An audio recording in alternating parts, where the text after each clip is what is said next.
Autism, or Autism Spectrum Disorder, ASD, is a multifactorial syndrome resulting from both genetic and non-genetic risk factors, and characterized by challenges with repetitive behaviors, speech, social skills, and nonverbal communication.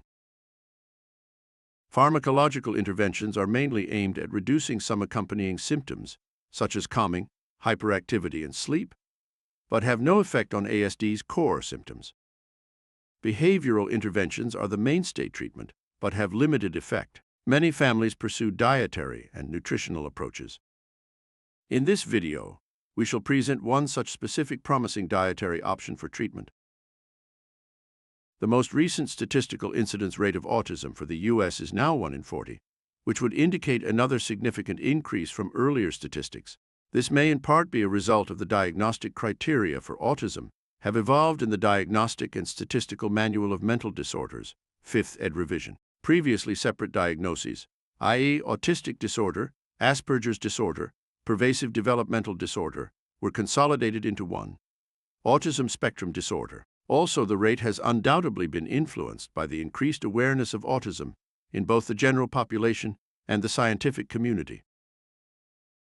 When autistic kids get a fever, they often display dramatically more normal behavior, including a greater desire or ability to communicate. They can become less withdrawn, more alert, more talkative, more communicative.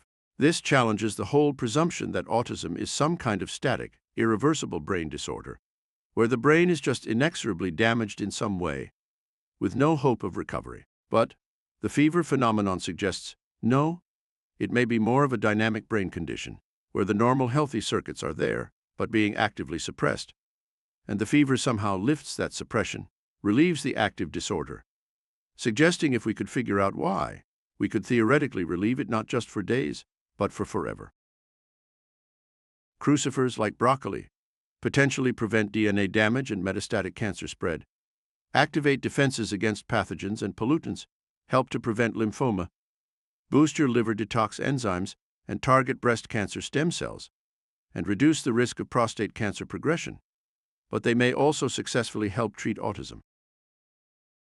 In a placebo-controlled, randomized, double-blind clinical trial, daily oral administration of sulforaphane, derived from broccoli sprouts, to ASD subjects substantially and reversibly improved behavior compared with placebo recipients. No drug or behavioral interventions have ever shown these kind of effects on core ASD symptoms. This has been replicated in numerous other studies. For example, in this work titled Initial Outcomes from an Autism Treatment Demonstration, 80% of ASD participants showed some reduction in core symptoms, and 39% had significant reductions in severity. The authors state, "We obtained remarkable results."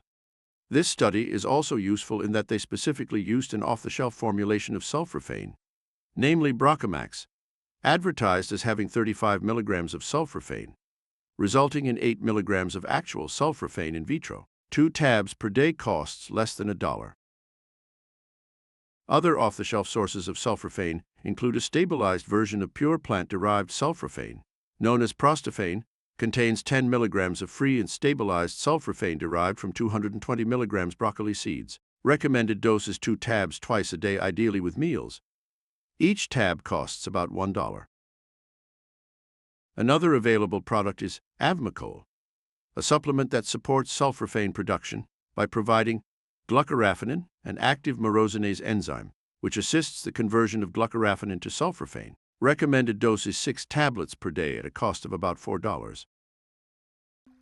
We have presented a dietary option utilizing sulforaphane, present in cruciferous vegetables, particularly broccoli, which has some indications for possible improvement of some ASD core symptoms. We hope this information provides one possible option for the treatment of ASD.